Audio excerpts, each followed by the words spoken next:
Video शुरू करने से पहले जल्दी से सब्सक्राइब कर ले मधुरिमा को, ताकि हमारी आने वाली वीडियोस आप तक जल्द से जल्द पहुंच सके। ऐसी कौन सी 3 जगह है जहां स्त्री को कभी भी अकेले नहीं छोड़ना चाहिए, जानेंगे हम आज की इस वीडियो में। इसी के साथ हम जानेंगे कुछ ऐसे कार्यों के बारे में जो अगर व्यक्ति करता है तो उसे माला माल होने से कोई नहीं रोक सकता। खासकर घर की महिलाएं हो जाएं सावधान। तो पूरी जानकारी के लिए इस वीडियो को अंत तक जरूर देखिएगा। नमस्कार दोस्तों, स्वागत है आप सभी का एक बार फिर से। दोस्तों सच्ची श्रद्धा से कमेंट्स में जरूर लिखे हर हर महादेव। दोस्तों, वास्तु का प्रभाव हमारे जीवन पर पड़ता है। वास्तु का प्रभाव नकारात्मक और सकारात्मक दोनों हो सकता है। घर में बहुत सारी चीजें वास्तु के प्रभाव से बदलती रहती है। हमारे बहुत मेहनत के बाद भी हम आर्थिक समस्याओं से जूझते रहते हैं। इसके पीछे सबसे बड़ा कारण वास्तु है। वास्तु के नकारात्मक प्रभाव से आर्थिक समस्या उत्पन्न होती है। इसीलिए घर में बहुत सारी चीजों को वास्तु के अनुसार सुव्यवस्थित करने से हम इस आर्थिक समस्या से बच सकते हैं और माँ लक्ष्मी को प्रसन्न कर उनकी कृपा पा सकते हैं। हिंदू धर्म शास्त्रों में देवी माता लक्ष्मी को धन और सौभाग्य की देवी कहा गया है। मान्यता है कि जिस व्यक्ति पर माँ लक्ष्मी प्रसन्न होती है वो व्यक्ति धनवान बन जाता है। वहीं जिस व्यक्ति से माँ लक्ष्मी रूठ जाती है वो लाख कोशिशें करने के बाद भी निर्धन ही रहता है। इसीलिए लोग माँ लक्ष्मी को प्रसन्न करके उनका आशीर्वाद व कृपा प्राप्त करने के लिए अनेक उपाय करते हैं। क्योंकि माँ की कृपा से व्यक्ति को अन्न, धन और वस्त्र की प्राप्ति होती है, उसे किसी प्रकार की कमी नहीं रहती, उसके सारे कष्ट कट जाते हैं। ऐसे में अगर आप भी देवी माँ लक्ष्मी को प्रसन्न करना चाहते हैं तो सुबह उठकर बस ये कुछ काम करने होंगे। इससे माँ लक्ष्मी की आपके ऊपर कृपा बनी रहेगी। लेकिन उससे पहले आपसे रिक्वेस्ट है कि वीडियो को लाइक करें, अपने दोस्तों के साथ शेयर करें और अगर आपने अभी तक चैनल को सब्सक्राइब नहीं किया है तो सब्सक्राइब करके बेल आइकन जरूर प्रेस कर लें। दोस्तों, नंबर 1, तुलसी की पत्तियों का पानी छिड़के। घर के मुखिया या बड़े लोगों को प्रतिदिन सुबह उठकर स्नान आदि करके तांबे के लोटे से तुलसी को जल देना चाहिए। उसके बाद तुलसी के कुछ पत्तों को लोटे में डालकर पूजा करें।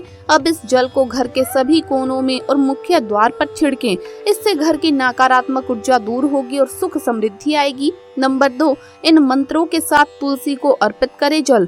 पूजा करने के तुरंत बाद तुलसी को जल का अर्घ देते समय हमेशा भगवान विष्णु के ओम नमो भगवते वासुदेवाय नमः इस मंत्र का जप जरूर करें। इससे माँ लक्ष्मी प्रसन्न होती है और उनकी कृपा बनी रहती है। नंबर 3, दरवाजे पर जलाएं दीपक।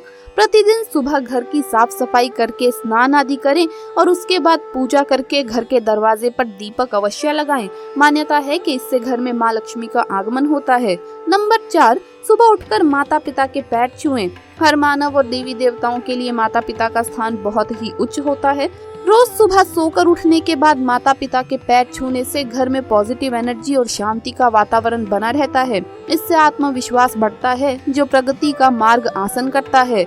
ये तो है दोस्तों वो कार्य जो सुबह के समय मनुष्य को जरूर करने चाहिए। दोस्तों, शास्त्रों में महिलाओं को घर की लक्ष्मी माना जाता है। शादी के बाद जिस घर में वो जाती है उसका भाग्य उस घर से जुड़ जाता है। वास्तु शास्त्रों में कुछ ऐसे उपाय बताए गए हैं जिसे करने से घर में हमेशा सुख शांति रहती है। साथ ही अगर इन उपाय को किया जाए तो पैसे व संपत्ति की कभी भी कमी नहीं होती। दोस्तों, नंबर 1, पूजा घर में तो आमतौर पर सभी लोग देवी लक्ष्मी की तस्वीर या मूर्ति रखते ही हैं, लेकिन रसोई घर में भी लक्ष्मी की तस्वीर कम ही लोग रखते हैं। दोस्तों, रसोई घर में ही आपके घर का बजट जुड़ा है, इसीलिए देवी लक्ष्मी की एक तस्वीर रसोई घर में जरूर लगानी चाहिए। माँ अन्नपूर्णा को अन्न और भंडार की देवी कहा गया है। शास्त्रों के अनुसार जिस घर में माँ अन्नपूर्णा की कृपा रहती है उस घर में कभी भी अन्न धन की कभी कमी नहीं रहती। इसीलिए लक्ष्मी जी के साथ देवी अन्नपूर्णा को भी अपने रसोई घर में स्थान दीजिए। इन दोनों देवियों की नियमित सुबह शाम रसोई घर में पूजा करें और धूप दीप दिखाइए। इससे आपका भंडार हमेशा भरा रहेगा और घर का बजट और बचत करने में आपको सफलता मिलेगी। नंबर 2, शास्त्रों में गाय को लक्ष्मी का स्वरूप माना गया है, जिसके शरीर के हर अंग में किसी न किसी देवता का वास है। इसीलिए अपनी आदत में शामिल कर लें कि हर दिन एक रोटी गुड़ के साथ गाय को खिलाइए। अगर सुबह सुबह गाय द्वार पर आ जाए तो उसे रोटी या हरा चारा जरूर खिलाइए। इससे आपकी आर्थिक स्थिति बेहतर होगी। गाय के अलावा कुत्ता भी ऐसा जीव है जिसे नियमित रोटी खिलानी चाहिए। द्वार पर कुत्ता आकर बैठ जाए तो उसे मारकर भगाने की बजाय रोटी देना चाहिए। इससे राहु, केतु और शनि इन तीनों ग्रहों के अशुभ प्रभाव दूर होते हैं। इससे पितरों को भी संतुष्टि मिलती है और घर में अन्न धन लक्ष्मी का वास बना रहता है, यानी आपकी कमाई में बरकत होती है। नंबर 3, घर में रात के समय आप कभी भी बिखरा हुआ सामान ना छोड़ें। ऐसा करने से आपके घर में नकारात्मक ऊर्जा का प्रभाव बढ़ता है और घर में नेगेटिविटी फैलती है। कई बार लोग बाहर से घूम कर आते हैं और चप्पल घर के बाहर ही छोड़ देते हैं। ऐसा भूल कर भी करना नहीं चाहिए, क्योंकि इससे माँ लक्ष्मी नाराज हो जाएंगी। इसीलिए रात में सोने से पहले जूते चप्पल शू रैक में रखकर ही सोएं। नंबर 4, बड़े बुजुर्गों का मानना है कि आप कितनी भी कमाई कर लें, लेकिन अगर देवता प्रसन्न नहीं होंगे तो आपकी कमाई में बरकत नहीं होगी। इसीलिए कहा जाता है कि भोजन बनाने के बाद सबसे पहले कुछ अंश अग्नि में डाल दें।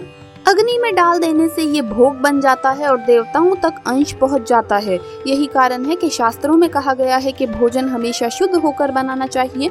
भोजन बनाना भी यज्ञ के समान है, इसीलिए स्नान ध्यान के बाद ही भोजन बनाना चाहिए। आप चाहे तो ये भी कर सकते हैं कि भोजन बनाने के बाद किसी को परोसने से पहले कुछ हिस्सा निकाल कर भगवान को प्रसाद स्वरूप अर्पित कर दें।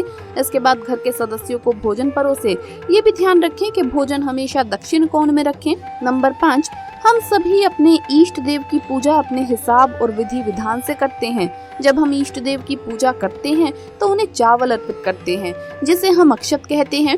हम जो चावल अर्पित करते हैं वो खंडित या टूटे हुए नहीं होने चाहिए। अगर ऐसा होता है तो धन लाभ होने में काफी सारी बाधाएं आती है। तो अब जब भी पूजा करें कोई भी चावल खंडित ना हो, इसका विशेष ध्यान रखें। नंबर 6, अगर आपके पर्स में अधिक समय तक पैसा नहीं टिकता है तो जब भी आप अपने घर में पूजन करें तब भगवान की गूगल कुमकुम हल्दी अबील आदि से पूजा करें। ये सब कुछ हो जाने के बाद भगवान को अक्षत जरूर अर्पित करें। अक्षत के बिना पूजा अधूरी रहती है, इस वजह से पैसा आने में बाधा आती है।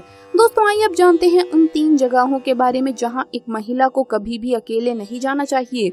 दरअसल आप जहाँ जहाँ जाते हैं उस स्थान का आपके जीवन पर और आपके व्यक्तित्व पर गहरा प्रभाव पड़ता है। अगर आप गलत जगह पर जा रहे हैं तो इसकी नकारात्मकता आपके ऊपर बुरा प्रभाव डालती है। अतः खासकर घर की महिलाओं को ये जानना जरूरी है कि उन्हें कहाँ जाना चाहिए और कहाँ नहीं, किस समय जाना चाहिए और किस समय नहीं। दोस्तों नंबर 1, तिराहे या चौराहे पर। अगर आप तिराहे या चौराहे पर रात के समय अकेले में जाते हैं तो ये शास्त्रों के अनुसार सही नहीं है। ऐसे में सतर्क हो जाएं। इस जगह पर वास्तु दोष निर्मित होता है। इस जगह नकारात्मक ऊर्जा अधिक होती है, जिसके चलते आपकी मानसिक शांति भंग ही रहेगी। इसी तरह तिराहे पर भी रात में अकेले जाने पर भयानक दोष निर्मित होते हैं। ऐसे लोग सदैव मानसिक रूप से परेशान ही रहते हैं। नंबर 2, सुनसान जगह। किसी भी व्यक्ति को, खासकर महिलाओं को, रात के समय सुनसान जगह पर नहीं जाना चाहिए।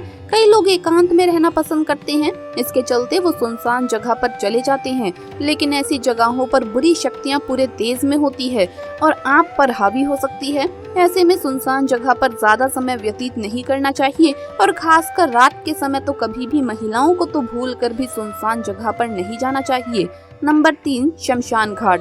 महिलाओं को अकेले में कभी भी शमशान की जगह पर नहीं जाना चाहिए। महिलाओं के केश लंबे होते हैं, ऐसे में बुरी आत्माएं जल्दी उन पर हावी हो सकती है। ऐसे में महिलाओं को ऐसे स्थान पर नहीं जाना चाहिए और अगर बहुत आवश्यक हो तो अकेले तो भूल कर भी नहीं जाना चाहिए। तो दोस्तों आपको वीडियो कैसा लगा हमें कमेंट्स में जरूर बताएं। इस वीडियो को लाइक करें, अपने दोस्तों के साथ शेयर करें और अगर आपने अभी तक चैनल को सब्सक्राइब नहीं किया है तो सब्सक्राइब करके बेल आइकन जरूर प्रेस कर ले। जल्द मुलाकात होगी अगली वीडियो में। हर हर महादेव, जय महाकाल।